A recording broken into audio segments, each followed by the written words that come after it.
Shalom, selamat pagi Bapak Ibu, Saudara-saudari yang dikasihi Tuhan. Selamat berjumpa lagi dalam ibadah dan perjamuan kudus keluarga Warlot Ministry pada hari ini, hari Minggu, tanggal 5 September tahun 2021. Mari kita fokus pikiran kita, hati, pikiran dan jiwa kita hanya tertuju kepada Tuhan Yesus Kristus, dan kita minta dipimpin oleh Roh Kudus supaya kita dapat memuji dan menyembah Tuhan di dalam roh dan kebenaran.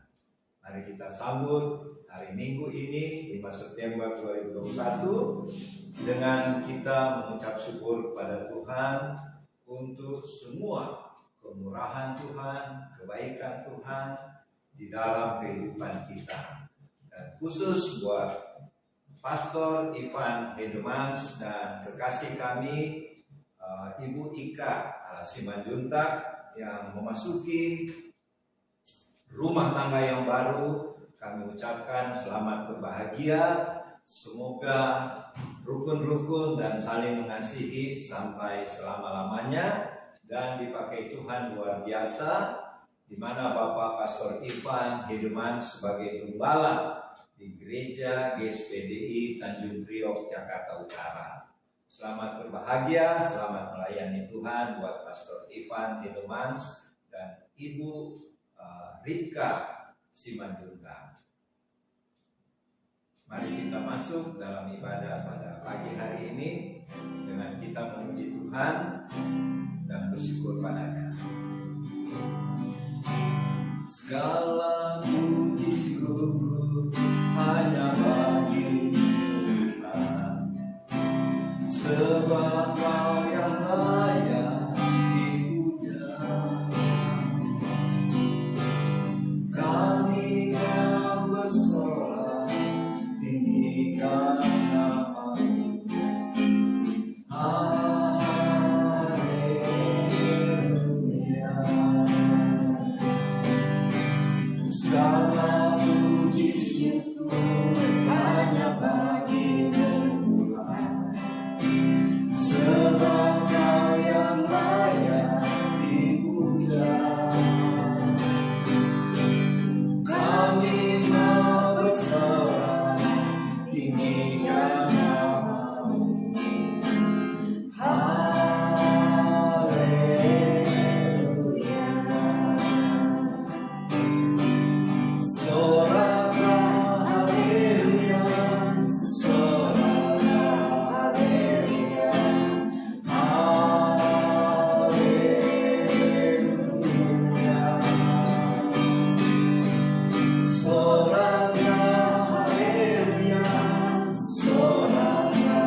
Bapa Surgawi, kami bersyukur padamu di pagi hari ini dan memuji memuliakan nama Tuhan yang agung, besar, dan mulia.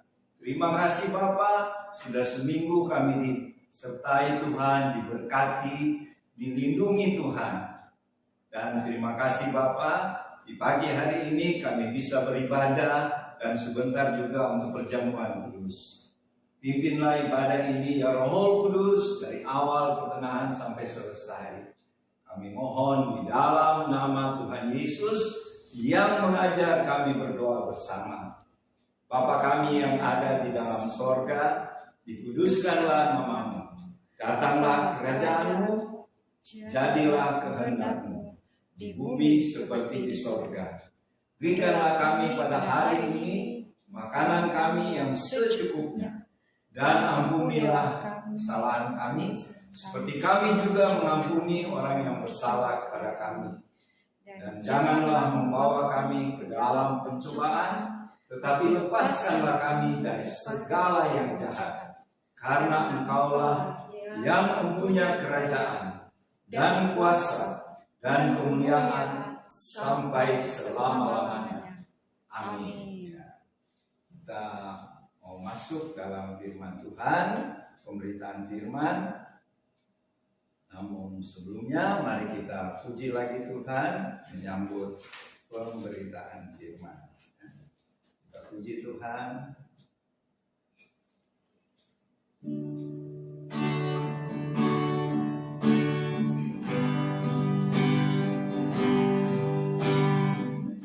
Ya Tuhan, aku akan bernyanyi bagi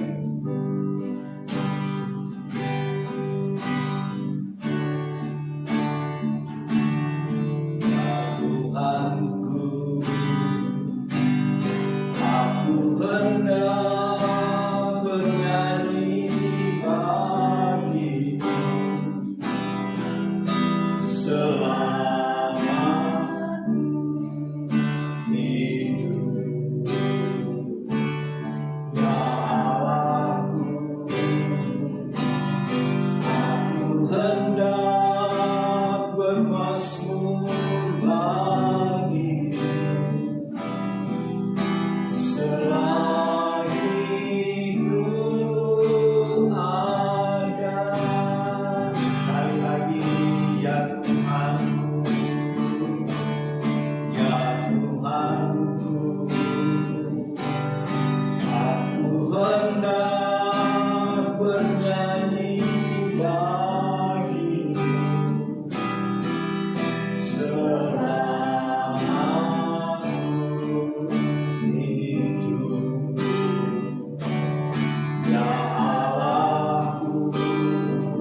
Ya Bapa Surgawi, kini saatnya firman-Mu akan diberitakan.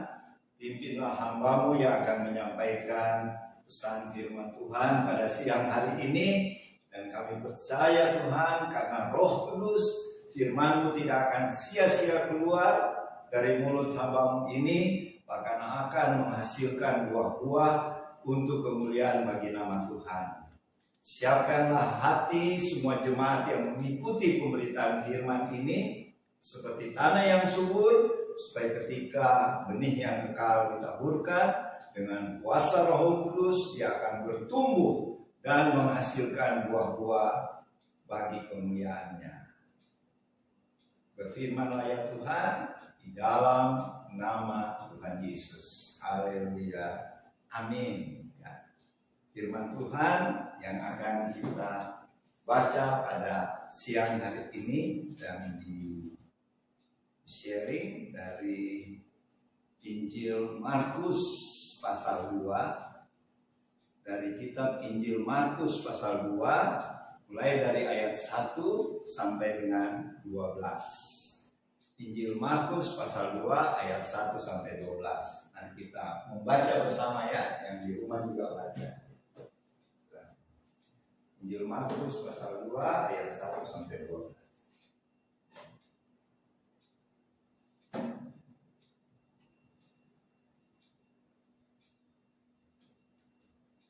Firman Tuhan dari Injil Markus pasal 2 ayat 1 sampai 12 dengan judul perikopnya orang lumpuh disembuhkan.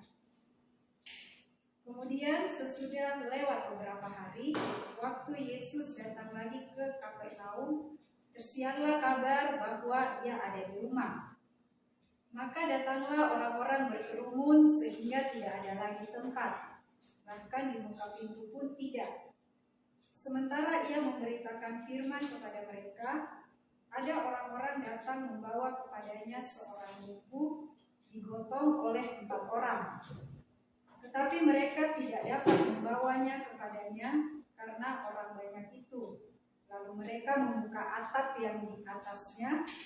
Sesudah terbuka, mereka menurunkan tilam tempat orang lumpuh itu terbaring.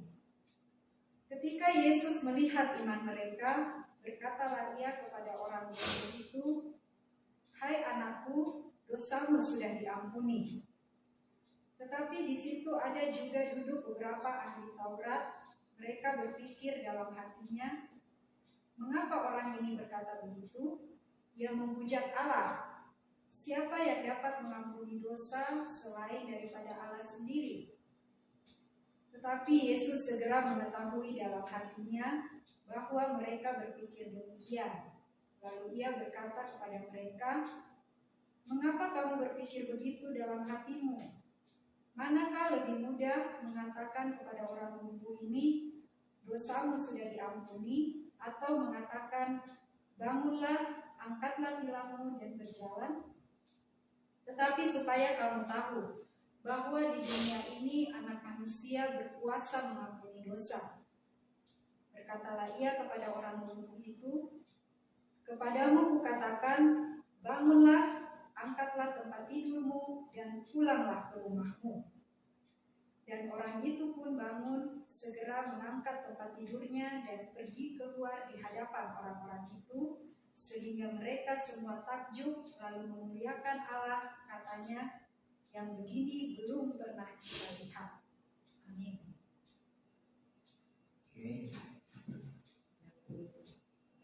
Bapak Ibu, saudara-saudari dan adik-adik yang dikasihi Tuhan, kalau kita lihat pasal sebelumnya, Tuhan Yesus sedang berkeliling di area Galilea. Galilea itu di situ ada Kapernaum, Betsaida dan lain-lainnya. Jadi waktu Tuhan Yesus berkeliling di area Galilea, di dekat Danau Galilea tentunya ya, Tuhan Yesus mengajar kebenaran firman Tuhan, mengajar tentang kerajaan sorga ya, di mana Tuhan Yesus yang memerintah. Kemudian dia melakukan banyak penyembuhan di daerah Galilea itu. Dan terakhir di Markus pasal 1 kita lihat Tuhan Yesus menyembuhkan seorang yang sakit kusta. Sebelum kita masuk di pembacaan kita tadi, Markus 2. Dan kita tahu di perjanjian lama yang bisa menyembuhkan orang kusta cuma Tuhan. Jadi dengan demikian Bapak Ibu Saudara-saudari dan adik-adik yang dikasihi Tuhan, Tuhan Yesus sudah menyatakan dirinya bahwa Dia adalah Tuhan. Dia adalah juru selamat. Dia adalah Mesias yang ditunggu-tunggu orang Yahudi maupun oleh seluruh dunia. Kenapa? Di perjanjian lama tidak ada seorang pun bisa menyembuhkan sakit kusta ya. Dan Tuhan Yesus menyembuhkan. Nah, baru kita masuk ke pembacaan kita hari ini, Markus 2. Di situ tentang seorang yang lumpuh disembuhkan Tuhan Yesus. Bapak Ibu, saudara-saudari dan adik-adik yang dikasihi Tuhan, karena Tuhan Yesus banyak melakukan mujizat-mujizat kesembuhan, sehingga ketika Tuhan Yesus tiba di Kapernaum, kalau menurut cerita, dia ada di rumahnya siapa? Simon Petrus. Nah, jadi di rumah Simon Petrus ini dia mengajar tentang kebenaran firman Tuhan. Karena Tuhan tahu betul ya, Tuhan Yesus tahu. Meskipun pada waktu itu dia 100% manusia, dia juga 100% Tuhan. Dan dia dikenal oleh orang Yahudi pada waktu itu adalah seorang rabi yang berasal dari Galilea ya. Sehingga dia dijuluki the man from Galilee. Laki-laki dari Galilea. Nah, jadi waktu dia kembali ke kampung halamannya di Kapernaum, kita orang banyak mengikuti dia karena cuma melihat dia menyembuhkan orang, melihat mujizatnya, dan juga mendengar pengajaran-pengajaran Tuhan tentang firman ya. Jadi pada waktu Tuhan Yesus mengajar di rumah Simon Petrus, banyak orang mendengar, banyak orang datang, sehingga rumah itu penuh sesak dengan manusia. Ya, manusia-manusia, orang-orang yang datang mau mendengarkan pengajaran Tuhan dan sekaligus mau lihat apa? Tuhan Yesus mau bikin mujizat apa lagi? Nah, itulah orang banyak pada waktu itu ya. Dan kemudian kita baca ada sekelompok orang, 4 orang dengan temannya yang sedang lumpuh, mereka bawa di atas tilam atau usungannya tandu kalau sekarang. Orang ini lumpuh, jadi tidak bisa berjalan, sehingga teman-temannya 4 orang berinisiatif membawa kepada Tuhan Yesus karena mereka mendengar ada rabi Tuhan Yesus datang di Kapernaum. Ayo kita bawa, kita punya teman yang lumpuh, sebab dia tidak bisa jalan sendiri ya.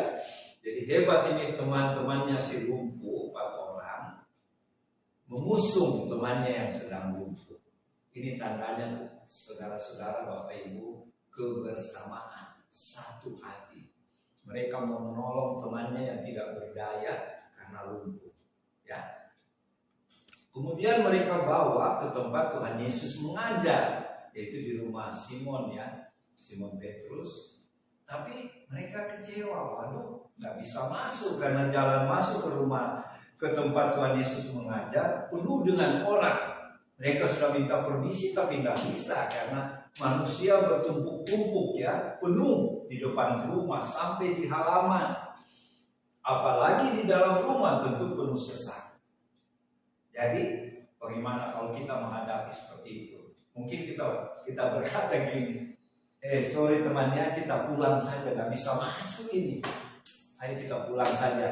Nanti mungkin sebentar malam atau besok kan Tuhan masih di Kapernaum. Rabi Yesus masih di Kapernaum, jadi kita pulang ya. Tapi kita lihat Bapak Ibu Saudara-saudari, 4 orang ini tidak menyerah. Sekalipun kelihatannya tidak mungkin. Nah, ini kita belajar di sini. Kelihatannya tidak mungkin masuk ke dalam rumah itu. Mereka sudah minta permisi tapi tidak dibuka jalan. Jadi buntu. Mereka berpikir, mereka sepakat bagaimana ya. Oh itu, kita masukkan saja dari atas.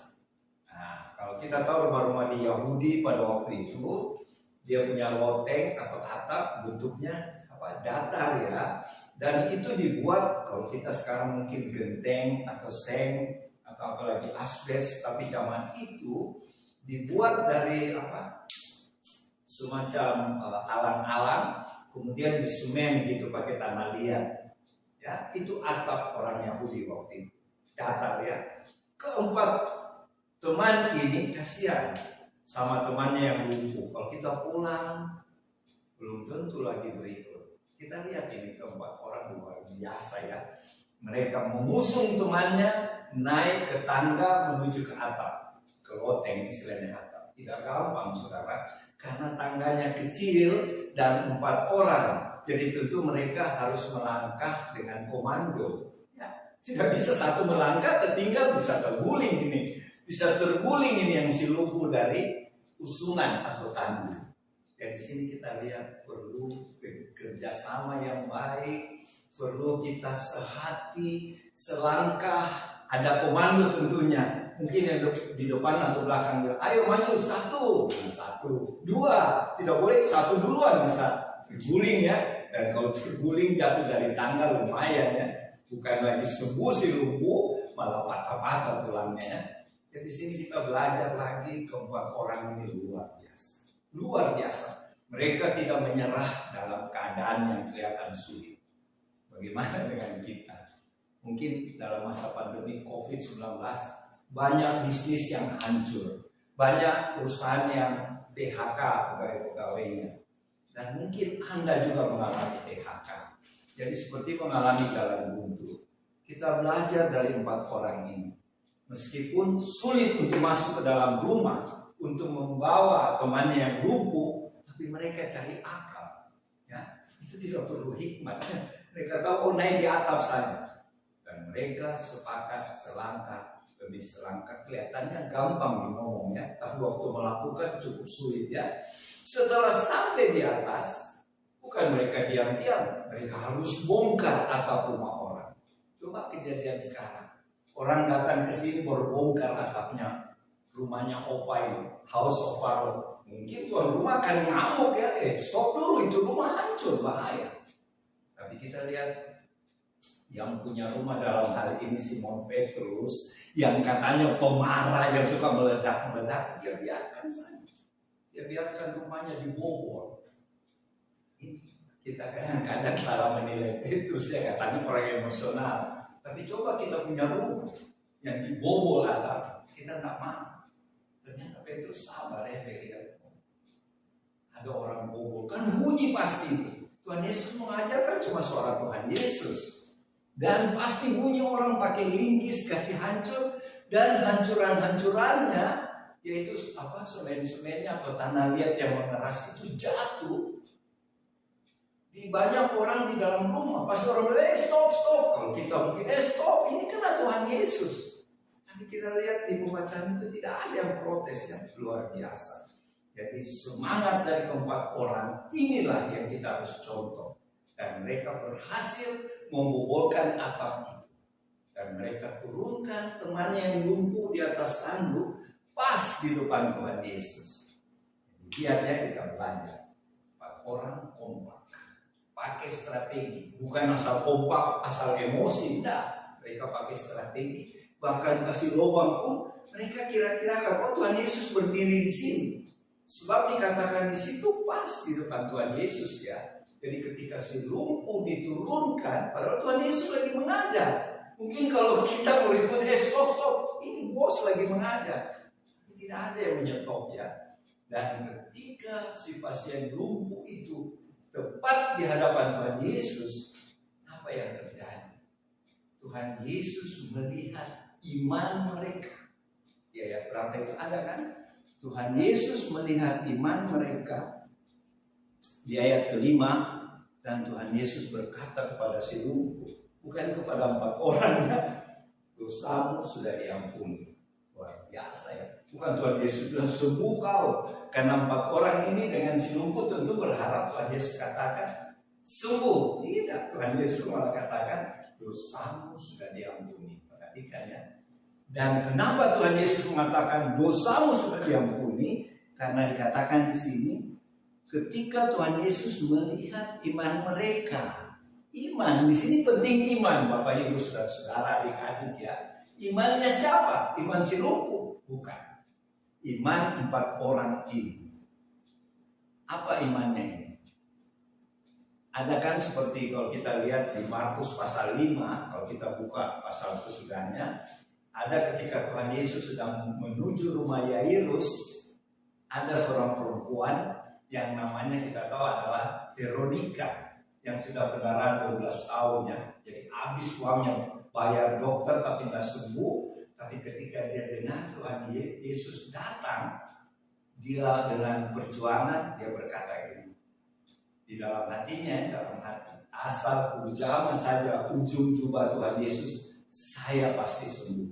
Nah, ini iman lain lagi ini iman besar. Tuhan bilang, sembuhlah kau perempuan karena imanmu luar biasa besar. Itu di pasal 5 ya. Ini contohnya ada beberapa iman ya. Iman si Veronika sangat besar. Tanpa bersedia Tuhan Yesus, asal saya jamah saja bajunya pasti sembuh. Itu iman yang besar ya. Nah, sedangkan iman keempat orang ini apa namanya? Iman solidaritas. Mereka mau bekerja sama, tidak pikir diri sendiri. Mereka berpikir sehati, temannya kita harus sembuh. Kita bawa ke Tuhan Yesus, meskipun suka kita cari akal sampai ketemu Tuhan Yesus. Nah, inilah yang membuat Tuhan Yesus heran melihat keempat iman keempat orang ini. Kalau kita lihat film Chosen, malah itu orang apa gitu? Ethiopia. Orang Ethiopia. Kalau Anda menonton Chosen, di situ lebih jelas orang Ethiopia, bukan orang Yahudi di si lumpuh ini. Yang perempuan yang bawa itu orang Ethiopia. Luar biasa ini. Jadi Tuhan Yesus kagum iman 4 orang ini. Dari jauh-jauh luar negeri bawa itu udah gampang ya. Pasti naik onta. Kalau sekarang mungkin naik mobil ya. Hebat ini. Jangan kita cuma asal baca. Tuhan Yesus kan maha tahu bila tidak gampang ini mereka bawa temannya yang sakit untuk ketemu saya. Makanya Tuhan Yesus tahu ini orang pasti dulu berbuat dosa sampai lumpuh. Jadi yang pertama Tuhan Yesus bilang, dosamu sudah diampuni. Ya, itu.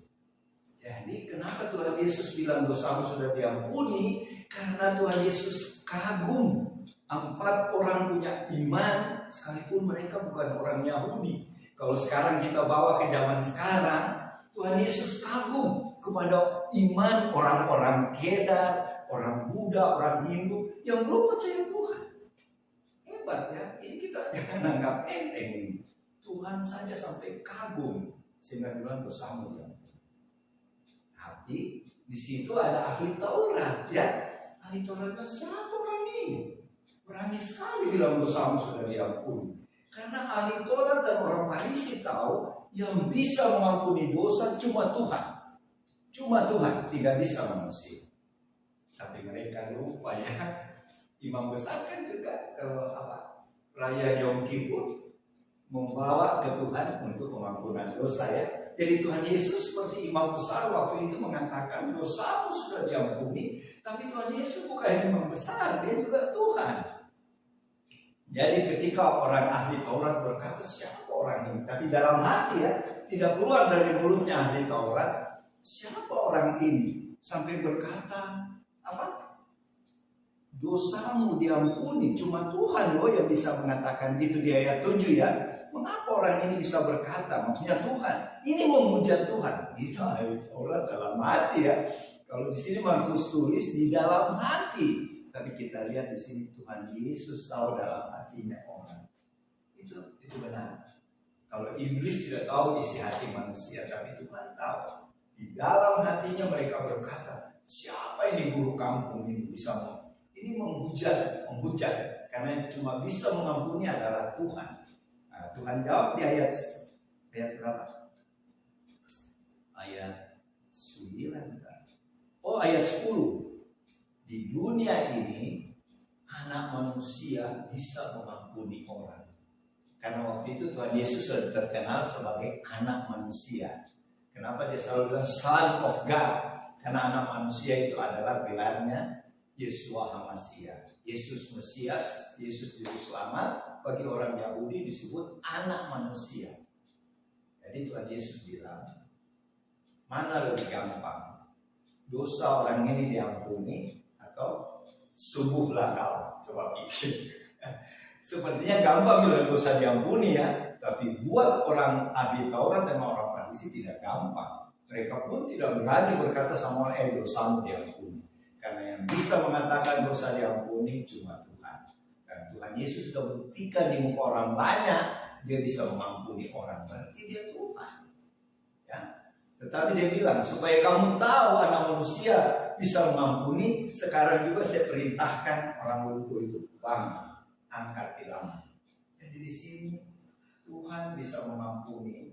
Tuhan Yesus ya, Rabi Yesus bisa mengampuni orang, dan dia juga bisa menyembuhkan orang, instan. Tidak tunggu, pulang dulu nanti kau sembuh di jalan. Tidak instan. Jadi Bapak Ibu saudara-saudari, kalau secara manusia susah itu membangkitkan orang lumpuh, susah kan? Tapi buat Tuhan Yesus gampang. Sebenarnya kalau secara rohani lebih susah mengampuni orang, tapi secara manusia lebih susah menyembuhkan orang kan? Banyak orang didoakan malah mati. Nah gampang ya. Tapi bagi Tuhan buat tidak mustahil. Di sini kita belajar, Bapak Ibu saudara-saudari, bersyukurlah kita karena kita punya Tuhan Yesus, Tuhan yang Maha Kuasa, Tuhan yang mengampuni dosa-dosa kita, sehingga tidak ada alasan untuk kita orang percaya, khususnya warot ya, khususnya anggota warot, tidak ada alasan orang mungkin menasihati kita, atau mungkin marah kepada kita, atau orang bersalah sama kita, kita menyimpan kesalahan. Tidak bisa. Itu namanya kecewa, dendam, dan kepahitan. Tidak bisa. Kenapa? Karena Tuhan Yesus yang Maha Pengampun, sama orang lumpuh saja yang dia tidak kenal, dia bilang dosamu diampuni. Apalagi kita ya. Kita sudah menerima pengampunan dari Tuhan Yesus lewat karyanya di kayu salib. Jadi karena kita sudah diampuni, kita juga harus mengampuni orang lain. Karena Tuhan berkata, kalau kamu tidak mengampuni, Bapakku di surga tidak mengampuni kamu. Jadi alamat kita kemana? Bukan ke surga ya, ke neraka. Jadi memang sedangkan secara teologi, secara rohani mengampuni sulit. Sampai ahli Taurat bilang, ini memuja Tuhan. Dan juga secara manusiawi, mengampuni itu sulit ya. Banyak orang yang karena kecewa, sakit hati, dendam, susah mengampuni. Tapi kita lihat, kita punya Tuhan yang bisa mengampuni. Dan kita sudah diampuni. Dan kita belajar lagi, keempat orang Ethiopia ini, mereka punya iman apa? Solidaritas. Seperti kebetulan ya, karena 2 minggu lalu kira-kira ada teman-teman dari Partai Solidaritas Indonesia yang dipimpin oleh Bang Moritz Tobing datang ke House of Parliament ya, salam Moritz ya, mudah-mudahan kamu ikuti khotbah pada siang ini. Jadi di sini Tuhan memuji 4 orang yang punya iman solidaritas. Tidak gampang kok. Mereka mau jauh-jauh menyangkal kepentingan diri, kan mereka punya kepentingan juga. Tapi demi temannya supaya sembuh, mereka mau menyangkal diri, mau pikul salib. Yaitu memikul temannya itu pikul salib juga, dan membawa ke Tuhan Yesus, dan tujuan mereka berhasil. Temannya diampuni dosanya dan sembuh. Dan mereka ingat bukan orang Yahudi, orang Ethiopia. Jadi itu saja yang Opa bisa bagi, karena saya tahu Oma akan lebih lengkap ya. Semoga firman Tuhan bisa memberikan kita semangat di masa pandemi. Ayo. Kita jangan takut, ada Tuhan yang menyembuhkan orang lumpuh saja Tuhan sembuhkan. Apalagi cuma pandemi. Silakan. Ayo. Lengkap kalau dengan Oma lengkap. Silakan. Selamat siang Bapak Ibu di rumah dan teman-teman. Selamat siang, kita bertemu lagi pada hari Minggu ini. Kita sudah membaca bagaimana orang lumpuh yang disembuhkan. Kalau saya melihat dari segi Tuhan dan manusia, dari segi Tuhan dan manusia, bagaimana Tuhan bekerja. Sebenarnya itu gambaran nantinya sesudah kita mengalami urapan turunnya Roh Kudus, itulah yang kita akan lakukan, bukan Tuhan. Itu ada gambar. Kalau saya lihat, saya baca, saya renungkan, di situ ada gambaran apa yang sebenarnya nanti pada saat Tuhan memberi tugas pelayanan pada kita. Ya, betul. Tetapi di sini ada hal yang saya lihat bagaimana secara manusia, ya, ini kita manusia yang khususnya warok, ya, bagaimana kita bersatu hati. Di dalam satu hati itu kita menongkat satu yang dengan yang lain, yang merupakan munculnya satu iman yang bersama, memperkuat iman kita untuk membantu orang yang kita layani. Ya. Biasanya orang yang datang untuk kita layani tidak datang dengan masalah dan mereka sangat sulit untuk membuat sesuatu atau merenungkan apa sebenarnya yang terjadi dalam hidup mereka. Tapi mereka tahu, orang yang datang pada kita tahu bahwa mereka dari orang tersebut ada dalam masalah dan datang pada orang pribadi, tapi dalam hal ini ada kelompok. Nah, ini tertantang kita sebagai tim warlot, ya.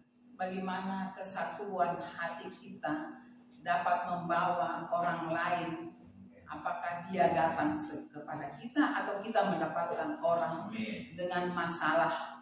Di sini Tuhan mau lihat di situ pada kita adalah kesatuan hati kita, ya. Bagaimana kita dengan gigihnya memperjuangkan satu orang saja, ya, untuk Tuhan selamatkan, untuk Tuhan dalam hal ini Tuhan sembuhkan, Tuhan lepaskan dari masalah, ya. Itu bila berbicara yang saya katakan tadi atau katakan adalah iman, ya. Iman itu ada memang secara pribadi, tapi ada secara kelompok. Di sini bagaimana iman yang berkelompok itu membawa seorang yang bermasalah di hadapan Tuhan. Dari firman hari ini, Tuhan berbicara secara supernatural yang hanya bisa pada waktu itu, yang hanya bisa dilakukan atau diucapkan oleh Tuhan Allah atau Bapa yang di surga. Ya, itulah bagaimana waktu itu ahli-ahli Taurat, ya, mendengar apa pangkat orang ini sehingga dia mau bisa mengampuni, ya, tadi yang sudah dibaca, bisa mengampuni orang, ya. Tapi di situ kita lihat bahwa Tuhan adalah Tuhan. Dia tahu waktu itu masih Tuhan, kita belum ada pekerjaan Roh Kudus dan orang semua melihat. Di situ tidak dikatakan orang hanya melihat, tetapi pikiran mereka tidak sampai pengampunan. Yang penting dia sembuh. Tapi siapa yang merasa berhak untuk mengampuninya itu ahli Taurat, karena mereka tahu firman, ya, mereka tahu dan mereka mengatakan itu, ya. Sekarang kita tertantang dalam hal ini. Tuhan waktu itu belum turun Roh Kudus. Apakah saat ini kita bisa mengatakan dosamu sudah diampuni? Kalau untuk saya bisa jawab bisa, karena Tuhan sudah memberikan apa? Rohnya di dalam kita. Kita hidup di dalam roh, bersama Roh Kudus. Tuhan katakan apa yang kamu ikat di bumi akan terikat di surga.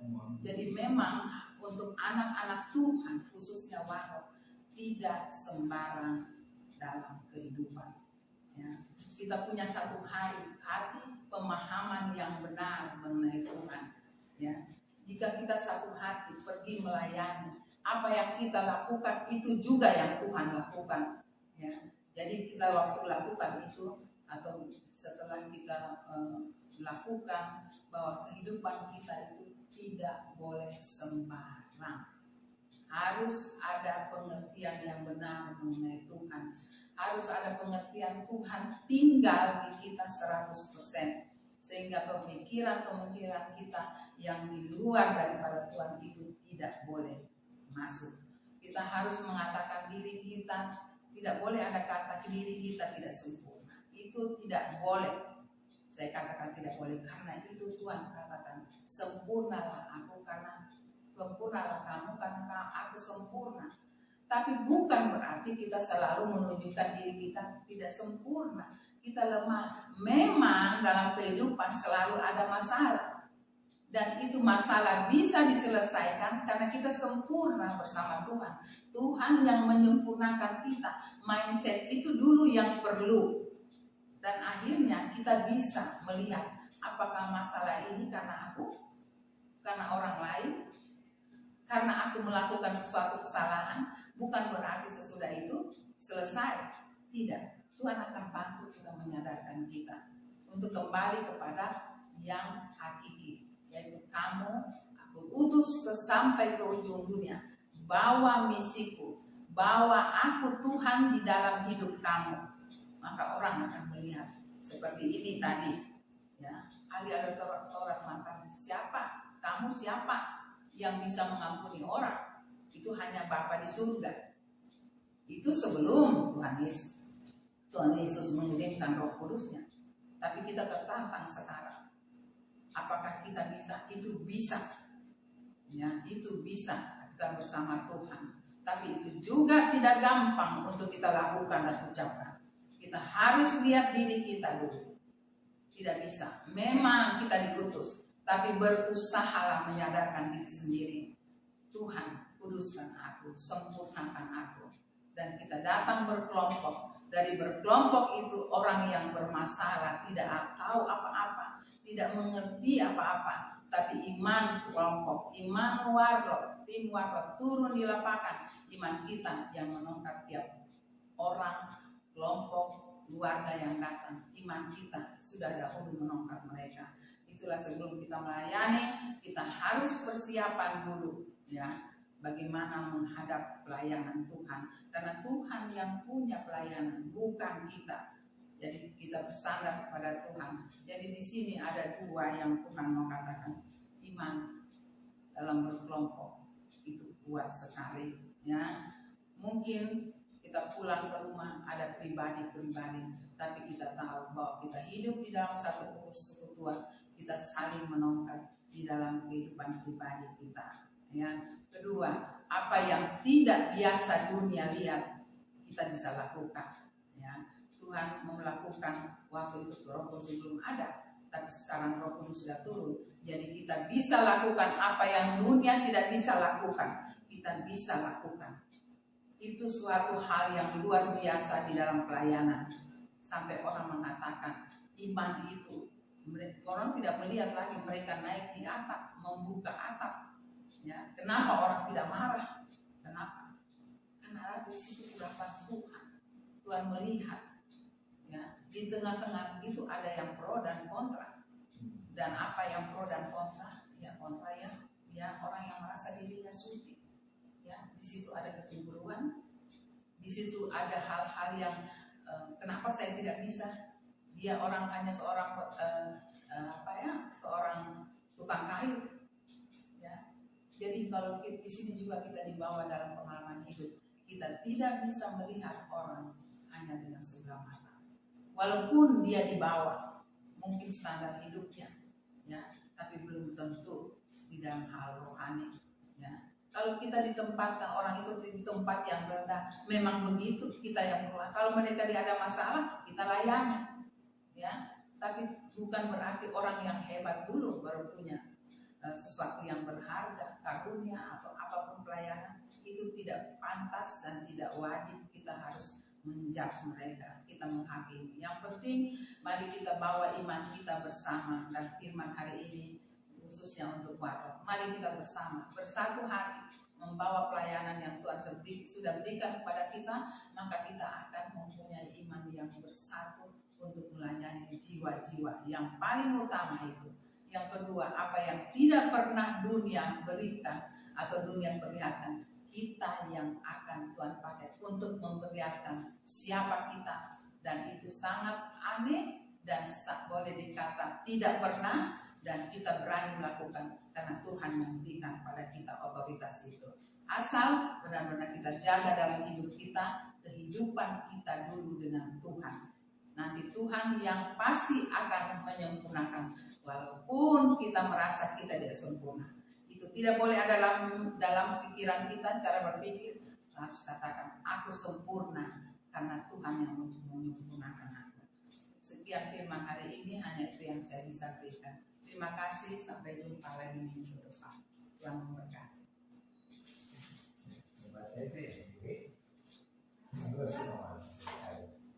Terima kasih Oma Pala tadi melengkapi banyak Opa. Jadi iman yang kerjasama itu perlu diwarok ya. Apalagi kita sudah mau diutus Tuhan ke tempat-tempat tertentu. Mari kita punya iman seperti 4 orang Ethiopia itu ya. Dan kerjasama, tidak ingat diri sendiri lagi ya. Itu yang diingini Tuhan ya. Oke. Apalagi perjamuan kudus atau Mazmur 91. nanti perjamuan. Ya.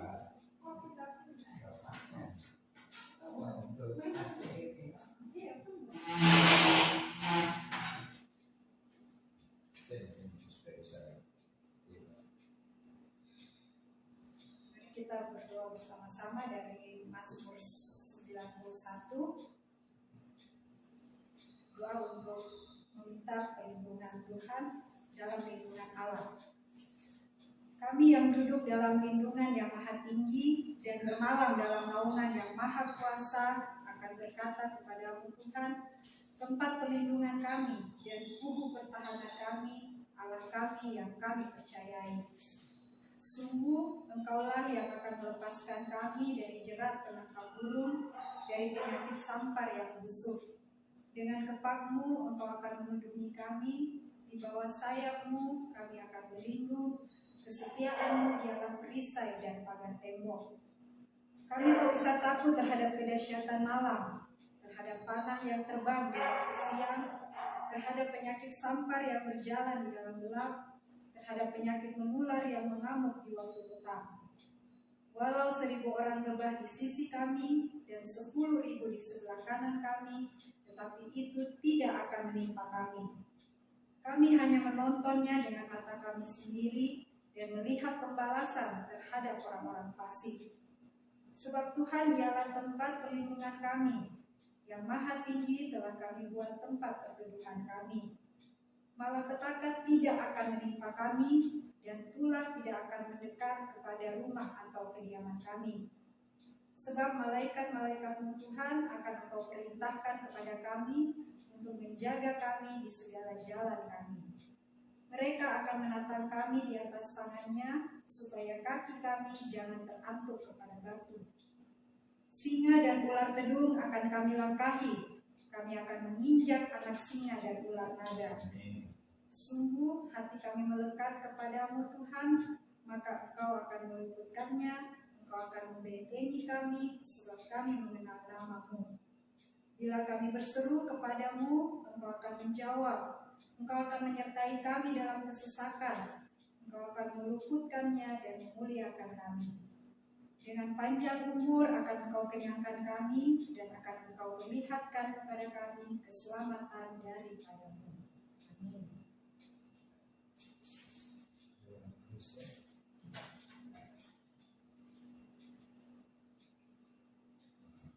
Mari kita siapkan hosti dan anggur yang kita percaya adalah tubuh dan darah Tuhan Yesus. Kita masuk sekarang dalam perjamuan kudus. Kita berdoa dulu ya. Terima kasih Bapa Surgawi, Tuhan Yesus yang hadir bersama kami karena firman-Mu, di mana 2-3 orang berkumpul, Tuhan Yesus hadir baik di House of Unload maupun di rumah jemaat. Terima kasih Tuhan buat firman-Mu yang mengajar kami punya iman solidaritas, yaitu iman saling menopang untuk memenangkan jiwa-jiwa bagi Tuhan Yesus. Dan sekarang Tuhan kami mau melakukan perjamuan kudus. Berkatilah hosti dan anggur baik yang ada di House of Warlord maupun di rumah jemaat-jemaat yang mengikuti perjamuan kudus saat ini. Juga memberkati mungkin itu roti, biskuit, teh atau sirup. Di dalam nama Tuhan Yesus. Amin. Kita masuk perjamuan kudus. tolong dibagi tosti anggur atau roti, biskuit, dan teh. Lanjutkan juga di bawah.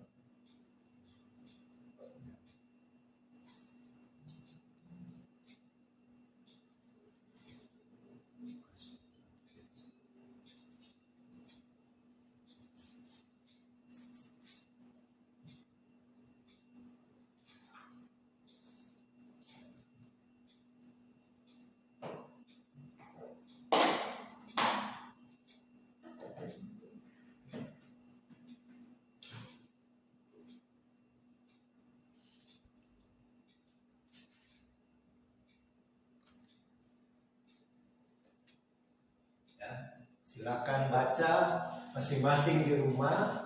Kalau kita di sini mulai dari siapa? Devi dulu. Devi, Julian, Mama, Papa. Julian punya Mama wakil, Oma wakil Julian. Karena Julian lagi pelayanan ya di gereja. Mama sama buat-buat.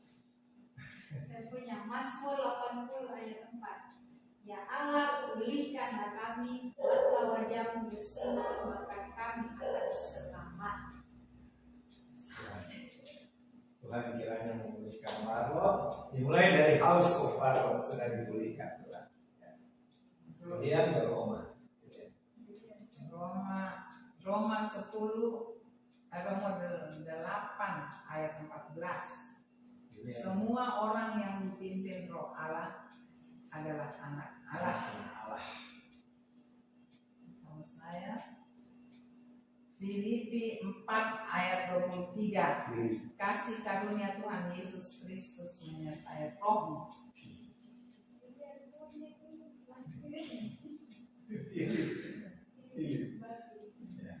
Itu tadi ya, Opa punya Lukas 21 ayat 19. Ininya, kalau kamu tetap bertahan, kamu akan memperoleh hidupmu. Ini menyangkut peringatan Tuhan, kedatangan Tuhan Yesus yang kedua kali, yaitu di masa antikris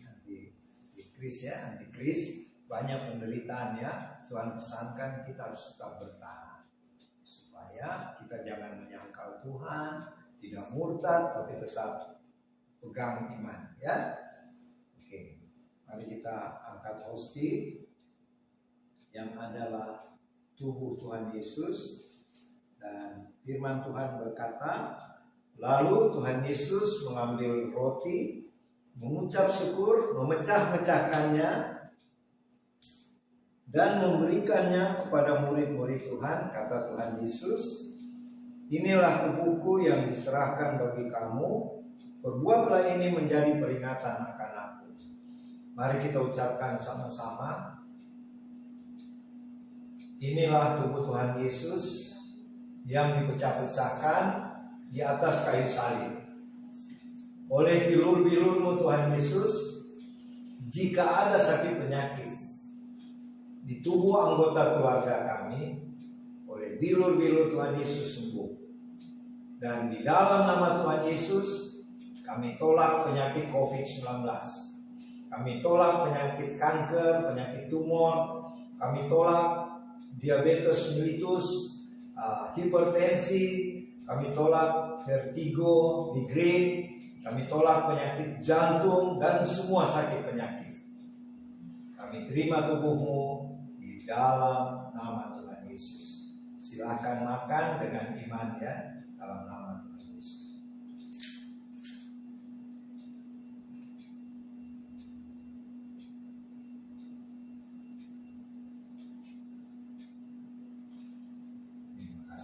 Yesus. Kita angkat cawan perjamuan. Demikian juga dibuat Tuhan Yesus dengan cawan sesudah makan. Tuhan Yesus berkata, cawan ini adalah perjanjian baru oleh darahku yang ditumpahkan bagi kamu. Mari kita ucapkan sama-sama. Inilah darah Tuhan Yesus yang tercurah di kayu salib di Bukit Golgota. Oleh darah Tuhan Yesus, kami dan keluarga sudah dimeteraikan menjadi warga-warga kerajaan sorga, diutus untuk memenangkan jiwa-jiwa bagi Tuhan Yesus. Kami percaya darah Tuhan Yesus sudah menebus kami, membebaskan kami dari kutuk kemiskinan, kutuk sakit penyakit, kutuk keturunan, dan semua kutuk-kutuk hukum Taurat. Terima kasih Tuhan, kami terima darah-Mu. Silahkan minum di dalam nama Tuhan Yesus.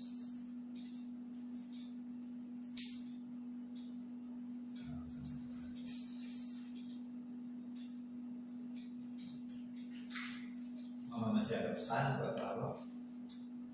Silakan, ada kesempatan semua. Ya, dalam rangka pelayanan atau kesempatan Teman-teman ada di pesan rumah Tuhan, ada pesan Tuhan. ya mungkin pesan, tapi itu sudah tertaruh di saya punya kepala ya. Nah, saya percaya itu tidak mungkin saya berpikir sendiri. Tapi ada hal yang saya lihat tadi bahwa dengan Pak Niko bahwa ya kita akan negara kita menjadi negara yang keturunan Roh Kudus yang ketiga ya. Sudah. Ya, sementara berjalan. Ya. Jadi bibit-bibit itu cuma disempurnakan. Mari kita sempurnakan dengan permulaan di seluruh dunia dimulai dari Indonesia. Ada hal gerakan yang begitu dahsyat kalau saya lihat. Mungkin kita baca rasa biasa, tapi kalau kita renungkan bersama Tuhan, Tuhan pakai negara kita. Lebih kecil lagi itu kita ada di dalam rencana Tuhan yang sementara berjalan ini, bukan terpisah ya, terpisah dari apa rencana Tuhan secara negara. Kita ada masuk, kita juga terikut di dalamnya.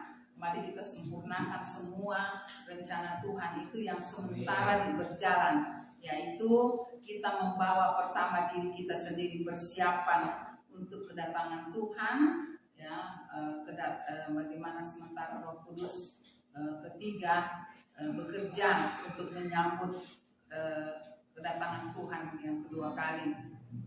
Dan persiapan yang kedua yaitu kelompok kita, keluarga kita ya, kelompok kita yang sekarang Tuhan kita bertanggung jawab atas apa yang Tuhan berikan, yaitu misi kita, ministry kita, tim Warlock, Warrior of Lord Jesus.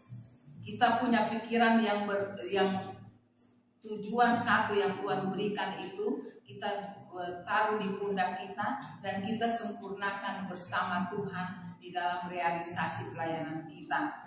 Banyak hal yang saya lihat di situ. Bukan saja kita hanya melayani Tuhan dengan mengusir setan atau hal-hal yang Tuhan berikan pada kita. Dia mulai berkembang ya, berkembang sungguh dahsyat. Saya tidak bisa uraikan di sini, tapi pasti tim Warot yang sementara aktif tahu itu ya bagaimana, dan kami juga tidak begitu saja. Dan sebentar kami akan rapat bagaimana tim ini berkembang luar biasa. Saya katakan itu luar biasa. Kenapa? Tuhan berikan pada kita sesuatu yang tidak mungkin. Secara manusia itu tidak bisa. Tapi hari ini Tuhan katakan beritahu kepada mereka. Jadi kami akan rapat itu bagaimana bukan pelayanannya yang kita bicarakan, tapi bagaimana pelayanan itu berkembang luar biasa, tapi dibawa kepada satu penyembahan yang Tuhan ingin menyadarkan kita. Ya, jadi bagaimana Tuhan berkata di dalam tim ini khususnya Warot. Saya ingin kita tim Warot menyadari hal itu, karena kita mulai bertanggung jawab. Ya, bukan karena enak kita pelayanan, tetapi apa pelayanan itu, apa misi itu yang selalu harus kita sadar. Karena apa? Kita mulai berkembang kepada negara. Sudah lama, tapi terpisah-pisah satu-satu. Tapi kali ini semua harus tahu. Jadi itu Tuhan mulai berbicara untuk satu misi yang lebih besar. Jadi ini yang saya terbang untuk negara. Ya, setelah saya baca di media dalam hal ini YouTube bagaimana Tuhan berkembang sendiri bekerja dengan tangannya, orang yang tidak kita bisa jangkau, Tuhan yang menjangkau dengan caranya, menyadarkan orang Tuhan tidak mau semua yang ciptaannya itu diambil oleh setan. menjadi milik setan. Jadi Tuhan sendiri bagaimana yang kita tidak duga, dan kita bekerja.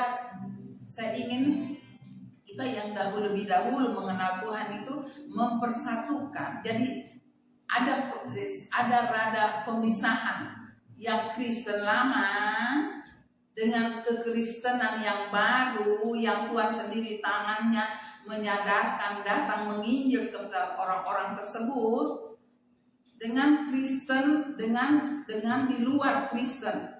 Ini kayaknya ada 3. Kalau kita lihat, saya melihat di situ, wow, Tuhan, mari Tuhan pakai kami. Ya, mungkin tidak bisa kita jangkau dengan pikiran kita, Tuhan mungkin masih banyak. Tetapi mulai dari kita. Ya, bagaimana kita mempersatukan misi Tuhan ini di dalam negara kita. Ya, sehingga kita yang punya urapan itu mempersatukan negara kita. Ya, di bawah naungan pimpinan Tuhan yang kita percaya, ya. Jadi yang terutama tidak ada pemisahan antara Kristen lama dengan Kristen yang baru. Pemahaman mereka terhadap Alkitab itu luar biasa, dan kalau kita renungkan kita Kristen yang lama itu sama. Tapi kalau kita tidak hati-hati, kan kita tahu apa yang sekarang terjadi di negara kita. Kita yang menjadi pendamai dengan apa? Dengan doa. Yang pertama, Tuhan satukan kita pemahaman Kristen yang lama dengan Kristen yang baru. Iya kan? Udah kelihatan sekali kalau kita tidak siapa. Kalau saya lihat punya kepekaan, itu harus disatukan. Dengan kita mungkin tidak punya tangan sampai di situ, tidak punya wewenang.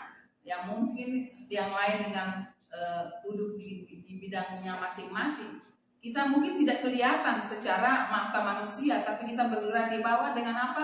Dengan doa. Yang penting kita punya pemahaman dulu. Tuhan, mari Kau bekerja di dalam bangsa ini seperti apa? Mewujudkan apa yang Pak Niko lihat. Ya, membuat bahwa melalui negara kita kedatangan Roh Kudus ketiga sudah mulai bekerja. Mari kita ikut bekerja di dalamnya. Walaupun kita kecil, tapi doa kita menjangkau seluruh bangsa kita.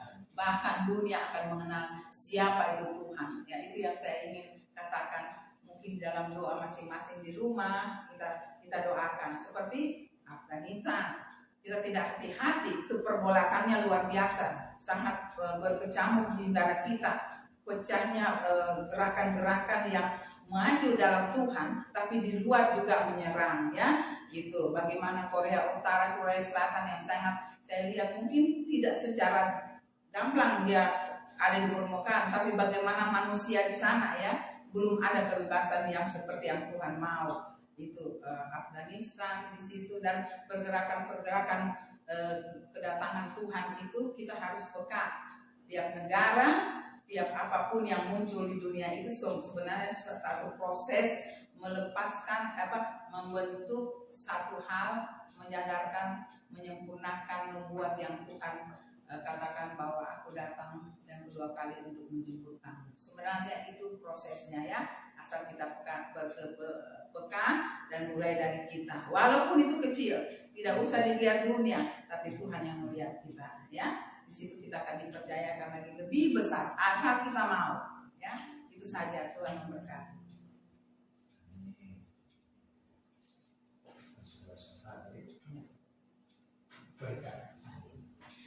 Oke, kasih Om Apala. Kita sekarang sebelum masuk doa syafaat dan berkat, kita puji Tuhan lagi, ya. Banyak-banyak memuji Tuhan, ya. Lagu lama ini, Kau telah memilihku. Ingat teman-teman warlord, kita sudah dipanggil dan dipilih oleh Tuhan Yesus sendiri untuk memenangkan jiwa-jiwa bagi Tuhan Yesus, ya. Jadi mari kita tetap dengan rendah hati, penuh sukacita, kita memenangkan jiwa-jiwa bagi Tuhan Yesus ke Purwakarta, ke Kediri, dan lain-lain nanti, ya. Mari kita puji Tuhan. Tuhan sudah memilih kita. Kau telah memilihku sebelum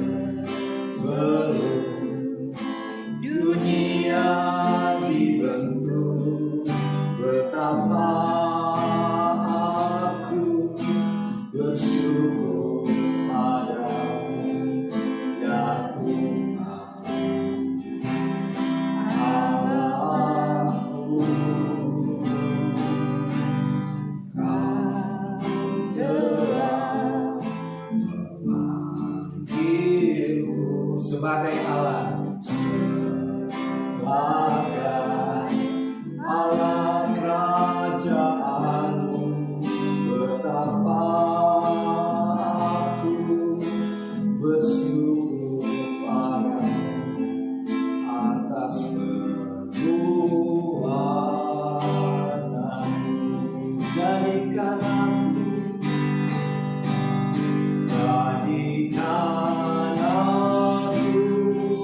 bait suci-Mu yang kudus dan yang tiada bercela. Jadikan aku mesbah doa-Mu bagi keselamatan bangsa-Mu. Jadikan aku bait suci-Mu yang kudus dan yang tiada bercela. Jadikan aku mesbah doa-Mu bagi keselamatan bangsa.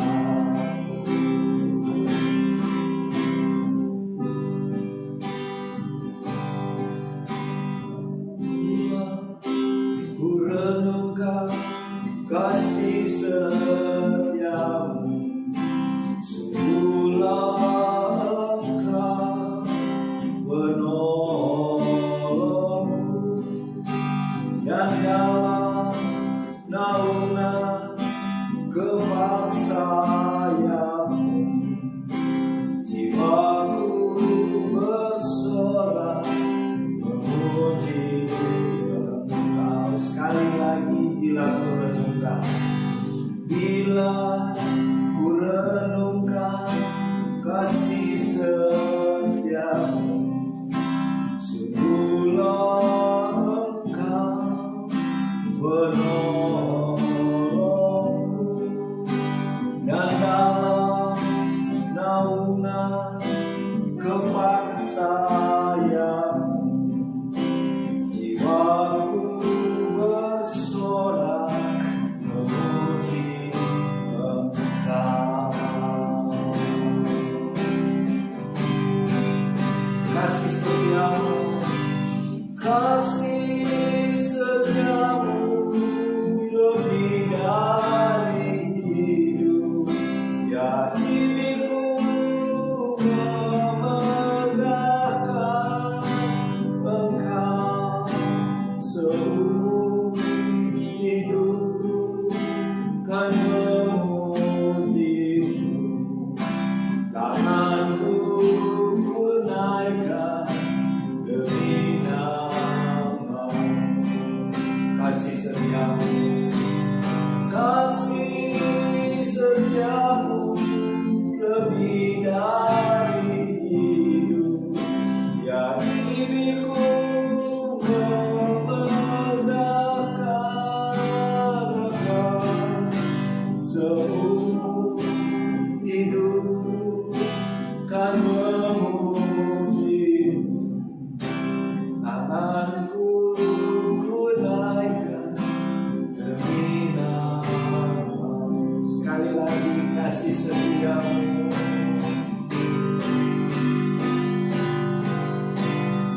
kasih setiamu lebih dari hidup, ya bibirku memegahkan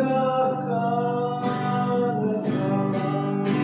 Seumur hidupku kan memuji-Mu, tanganku ku naikkan demi nama-Mu. Tanganku ku naikkan demi nama-Mu. Tanganku ku naikkan demi nama-Mu.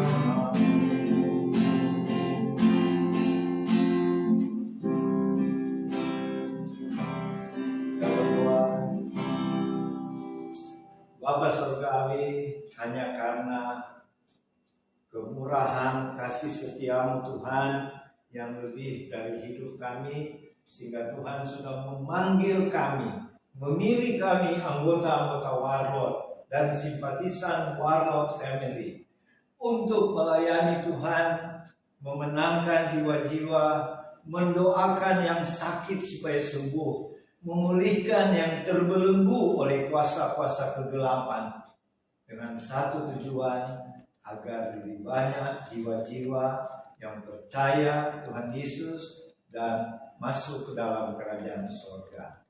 Terima kasih Tuhan, persiapkanlah kami semua anggota Warlord dengan keluarga-keluarga kami untuk menjalankan amanat agung perintah Tuhan Yesus kemana saja, kapan saja Tuhan utus kami. Terima kasih Tuhan. Bila ada teman-teman kami Warlord yang dalam keadaan sakit, atau anggota keluarga mereka, seperti tantenya Indra Manik yang berada di kampung halaman, kami lepaskan kesembuhan. Kiranya kuasa-kuasa gelap yang mengikat tante dari Indra Manik, kami usir di dalam nama Tuhan Yesus, sehingga badannya tidak akan keluar pasir lagi. Sekali lagi kami usir semua roh-roh jahat yang mengganggu tante dari saudara kami Indra Manik di kampung halamannya. Tuhan, bagi teman-teman yang mungkin dalam saat ini masih susah dapat pekerjaan atau bisnisnya sedang turun, Tuhan, Engkaulah Tuhan yang Maha Kuasa, Tuhan yang ajaib, yang sanggup menolong anggota Warlord dari keterpurukan karena pandemi COVID-19. Dan kami mohon Tuhan, berkatilah gugus tugas COVID-19 dari bangsa kami. Berkatilah para dokter, juru rawat, perawat, dan tenaga-tenaga sukarelawan, agar tugas mereka berhasil. Dan di dalam nama Tuhan Yesus, kami hancurkan virus COVID-19. Agar COVID-19 di dalam nama Tuhan Yesus segera sirna dari bangsa Indonesia. Tuhan, kami berdoa buat Bapak Presiden Jokowi sekeluarga, Wapres Maruf Amin sekeluarga, Bapak Luhut Panjaitan sekeluarga, Menteri Luar Negeri Retno, Ibu Retno sekeluarga, dan semua menteri yang ada dalam kabinet bangsa kami. Berkati juga para gubernur, wali kota, para bupati, sampai kepala-kepala desa, bahkan ketua RT, RW di bangsa kami. Berkatilah ya Tuhan, berkati juga pimpinan-pimpinan dan semua anggota TNI Polri. Jadikan bangsa kami meningkat di dalam kesejahteraan, di dalam ekonomi, dan biarlah bangsa kami memancarkan terang kemuliaan Tuhan. Biarlah dari bangsa kami muncul generasi Yeremia, generasi Joshua yang dipakai Tuhan luar biasa untuk memberitakan Injil, memenangkan jiwa-jiwa bagi kerajaan Kristus. Tuhan, kami berdoa juga buat teman-teman Warlord di dalam persiapan. Untuk sebentar kami akan melakukan praise and worship di House of Warlord dengan satu tujuan, untuk menyenangkan hati Tuhan. Dan kami percaya ketika Tuhan hatinya senang, pasti banyak pesan-pesan buat anggota Warlord untuk bertindak di dalam pelayanan. Terima kasih Tuhan. Setelah praise and worship, kami mau akan sharing tentang pelayanan ke depan, di mana banyak jiwa-jiwa, banyak tempat-tempat yang sudah menunggu Warlord. Terima kasih Tuhan, terima kasih. Dan berkatilah Bapak Ibu, saudara-saudari, adik-adik yang sedang mengikuti ibadah dan perjamuan kudus keluarga Warlord ini. Berkatilah Bapak Ibu, saudara-saudari di dalam pekerjaan, di dalam bisnis, agar mereka terus meningkat di promosi Tuhan, dan bisnisnya juga semakin maju dan meningkat meskipun dalam keadaan pandemi COVID-19. Bagi anak-anak yang sedang dalam studi, Tuhan memberkati agar mereka berhasil dalam cita-cita. Tuhan berkati juga yang berulang tahun. Tuhan sempurnakan sukacita mereka, karuniakan panjang umur, terus meningkat dalam pelayanan, dan diberkati limpah-limpah. Kami berdoa buat teman kami sepelayanan Bapak Pendeta Ivan Edemans dan istrinya Ibu Rika Simanjuntak. Tuhan memberkati rumah tangga yang baru ini, berkati mereka dengan anak cucu, bahkan anak dari cucu mereka, dan juga berkati Pendeta Ivan di dalam pelayanan bersama Ibu Gembala yang baru, yaitu Ibu Rika. Berkati gereja di mana Pak Pendeta Ivan melayani Tuhan bersama Ibu Rika. Berkati semua teman-teman warlot dimanapun berada. Tuhan tolong yang sedang dalam permasalahan, supaya ada jalan keluar. Masalah apa saja Tuhan. Dan biarlah sebentar kami akan rapat meeting untuk membicarakan pelayanan-pelayanan ke depan. Terima kasih Tuhan. Setelah ibadah ini kami akan makan siang. Berkati dan kuduskanlah makanan dan minuman yang Tuhan sudah sediakan dengan firman-Mu. Karena firman-Mu lah yang menguduskan, sehingga makanan dan minuman yang kami terima sebentar membuat tubuh jasmani kami sehat dan imun kami bertambah. Terima kasih Tuhan, kami mau terima sekarang berkat daripada-Mu. Kiranya berkat-berkat dari Bapa Surgawi dan kasih karunia dari Tuhan Yesus, persekutuan dengan Roh Kudus, menyertai Bapak Ibu, saudara-saudari sekalian, semua keluarga warlot, dan yang ada di House of Warlot saat ini, mulai siang hari ini sampai Tuhan Yesus datang di awan-awan di angkasa, mengangkat kita semua dalam peristiwa pengangkatan. Jadilah di dalam nama Tuhan Yesus. Haleluya, amin. Sampai jumpa lagi minggu depan, 12 September 2021. Shalom, Tuhan Yesus memberkati.